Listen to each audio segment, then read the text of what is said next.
Nasapul sa video ang pagnanakaw ng gadget ng isang LGBT member sa Quezon City. Nag-chat pa siya sa kinakasama ng biktima para manghingi ng pera. Narito po ang report.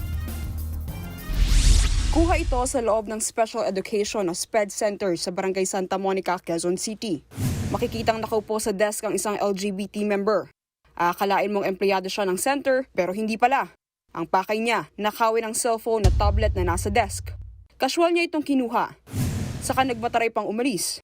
Ang may-ari ng gadgets, nag-CR lang pala nung panahong iyon. Pagbalik ko po sa table po galing CR, hindi ko po yung cellphone sa tablet. Paghanap ko po, wala na po. Tapos din po, nireview nila CCTV, may pumasok po na isang tao na bakla nga po.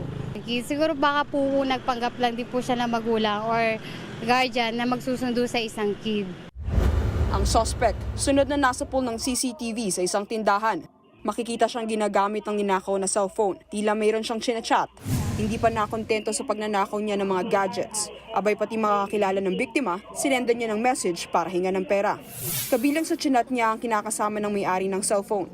Nakatanggap po ako ng message sa Messenger na una po nagtaka ako ba't hello yung sinabi niya sa akin. Kasi doon ako nagtaka na imposible naman magsabi siya ng hello sa akin kasi una-una magkasama kami sa bahay. Nanghihingi raw ito ng 1,000 piso sa kanyang e-wallet.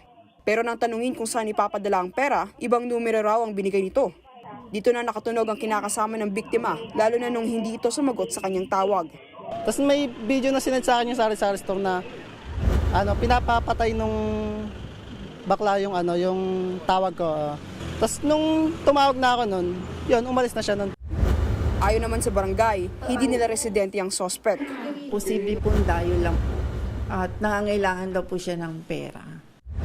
Nasa 19,000 piso ang kabuuang halaga ng natangay na gadgets ng suspect. Patuloy pa siyang tinutugis. Nagbabalita mula sa Frontline, sa Eileen de la Cruz, News 5. Mga kapatid, Andre Felix po, manatiling may alam pagdating sa mga mahalagang balita sa loob at labas ng bansa. Mag-follow at mag-subscribe na po sa social media pages ng News 5.